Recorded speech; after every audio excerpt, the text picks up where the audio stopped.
অংশুমান গোস্বামী সোণাপুৰৰ কচুতলি সমগ্ৰ ৰাজ্যৰ ৰাজনীতি বা সমগ্ৰ ৰাজ্যৰ দৃষ্টি নিবদ্ধ হৈ আছিল সোণাপুৰৰ কচুতলিৰ ওপৰত আৰু সোণাপুৰৰ কচুতলিৰ বৰ্তমান অৱস্থাত পুনৰ একাংশ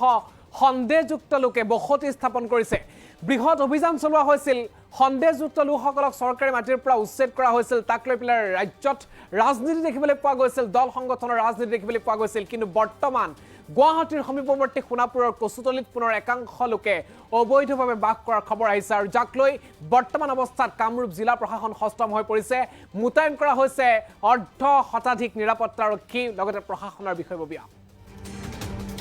এই মুহূৰ্তত এক গুৰুত্বপূৰ্ণ খবৰ জানাবলৈ বিচাৰিছো গুৱাহাটী মহানগৰৰ সমীপৱৰ্তী সোণাপুৰৰ কচুতলিত পুনৰ একাংশ সন্দেহযুক্ত লোকৰ বসতি আৰম্ভ হৈছে ইটাভাটাৰ শ্ৰমিকৰ কেম্পত বাহৰ পাতিছে উচ্ছেদিত একাংশ লোকে তেওঁলোকৰ ঘৰবাৰী নাই কলৈ যাব ক'ত থাকিব এই অৱস্থা আৰু তাৰেই গয়নালৈ একাংশই পুনৰ বসতি স্থাপন কৰিছে কচুতলিত বৃহৎ আৰক্ষী নিৰাপত্তা বাহিনীৰ সৈতে এতিয়া এক প্ৰকাৰ গিজগিজাই আছে কচুতলিত কিন্তু তাৰ মাজতে উচ্ছেদস্থলীতে পুনৰ তম্বু তৰি টিনৰ চালিৰে একাংশ লোকে বসতি স্থাপন কৰাৰ খবৰ আহিছে সোমবাৰে পুৱা কচুতলিত উপস্থিত হয় আৰক্ষী প্ৰশাসনৰ বৃহৎ দল কচুতলিত উপস্থিত হৈ সন্দেহযুক্ত লোকসকলক আঁতৰি যাবলৈ নিৰ্দেশ দিয়া হৈছে পুনৰ উত্তপ্ত হৈ পৰিব নেকি সোণাপুৰৰ কচুতলি মাইক জোকে পুনৰ ঘোষণা কৰিব লগা হৈছে কামৰূপ মহানগৰ জিলা প্ৰশাসনে তেওঁলোকে নেজাও এনেদৰে তেওঁলোকে একে ঠাইতে তেওঁলোকৰ যি স্থিতি সেই স্থিতিতে তেওঁলোক অটল থকা পৰিলক্ষিত হৈছে আৰু এই মুহূৰ্তত আমি দৃশ্যাংশ আগবঢ়াম কেইবাটাও এই মুহূৰ্তত দৃশ্যাংশ আহিছে এই দৃশ্যাংশ চাওক বৰ্তমান অৱস্থাত প্ৰায় শতাধিক নিৰাপত্তাৰক্ষী এনেদৰে মুতায়ন কৰা হৈছে যিসমূহ ইটাৰ ভাটা আছে সেই ইটাৰ ভাটাৰ শ্ৰমিকৰ যিসমূহ কেম্প আছিল সেই কেম্পসমূহতে কেইদিনমানৰ পূৰ্বে উচ্ছেদ কৰা সেইসকল সংখ্যালঘু লোকে পুনৰ সন্দেহজনক লোকে এনেদৰে বসতি স্থাপন কৰা পৰিলক্ষিত হৈছে পুনৰবাৰ জিলা প্ৰশাসনৰ তৰফৰ পৰা মাইক যোগে সেইসকল লোকক সেই ঠাই ত্যাগ কৰিবলৈ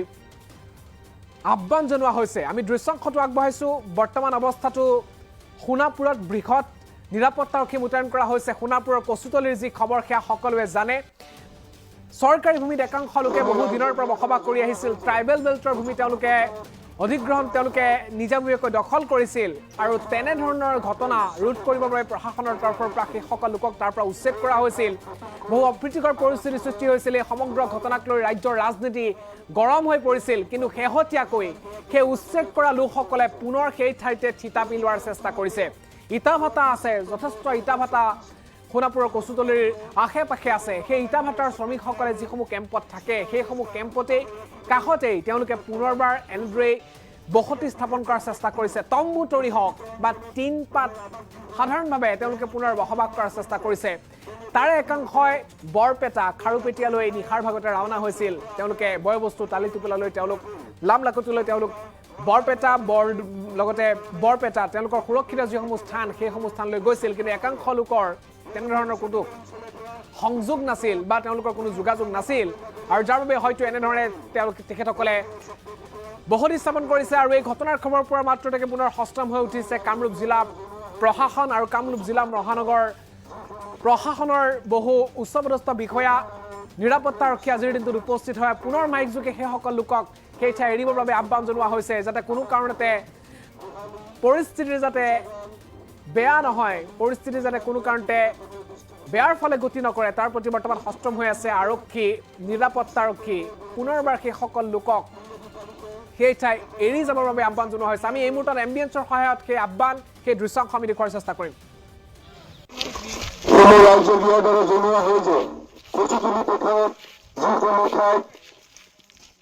কেইদিনমানৰ পূৰ্বে উচ্ছেদ অভিযান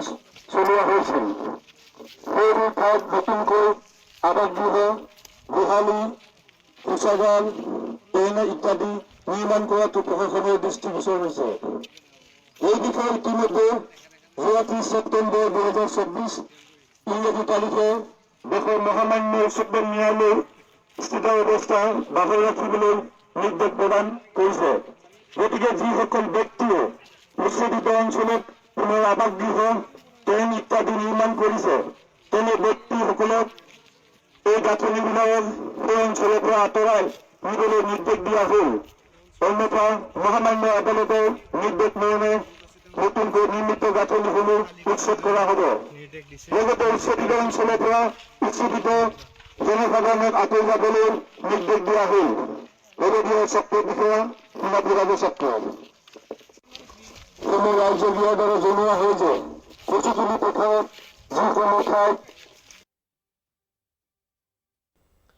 আৰু ইতিমধ্যে আপোনালোকে সেই দৃশ্যাংশ দেখিলে এনেদৰেই পুনৰ সেইসকল লোকে যিসমূহ ইটা ভাটা আছে সেই ইটা ভাটাৰ সমীপত পুনৰ বসতি স্থাপনৰ চেষ্টা কৰিছে। মন্তব্য আহি পৰিছে, আপোনালোকে মন্তব্য শুনক আৰু সমগ্ৰ পৰিস্থিতি কি ৰূপ লৈছে বৰ্তমান অৱস্থাত আমি সবিশেষ জনাম। হেৰি আপোনালোকে জানিছে যে ডিমৰীয়াত যিটো কচুতলি গাঁৱত ইতিমধ্যে উচ্ছেদ কাৰ্য চৰকাৰে সম্পূৰ্ণভাৱে নীতিগতভাৱে কৰিছে আৰু ইতিমধ্যে যিখিনি মানুহ তেওঁলোকে ডিমৰীয়াত বা এই কচুতলি মানে জেগাত তেওঁলোকে বেল্টৰ যিটো আইন আছে সেই আইনত তেওঁলোকে কভাৰ নকৰাৰ কাৰণে বা বেল্টৰ আইনে তেওঁলোকক সুৰক্ষিত নকৰাৰ কাৰণে তেওঁলোকে ইয়াৰ পৰা যাবৰ কাৰণে তেওঁলোকে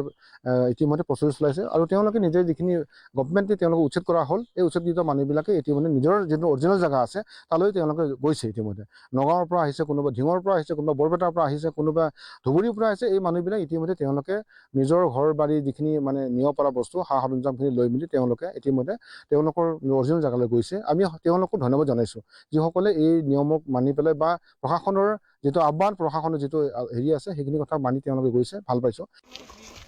ৰাইজৰ দ্বাৰা জনোৱা হয় যে কচুতলি পথাৰত যিসমূহ ঠাইত